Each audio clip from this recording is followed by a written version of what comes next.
Moi! Tässä videossa mä näytän nuo parhaat YouTubettajat.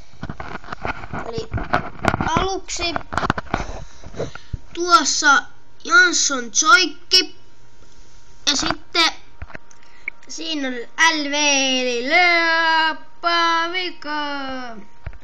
Kuten näette, MR Jallu 1001. Ja tässä on Foktor.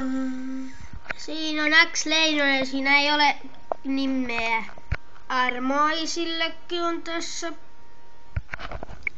Ja viimeiseksi, mutta ei vähäisimmäksi. Ihan sama. Mutta viimeiseksi, kuten varmaan äänestä päättelette.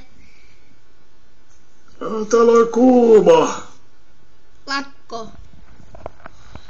Siinä lakko. Eli parhaat tubettajat on mun mielipide. Mutta ei muuta, se on moro.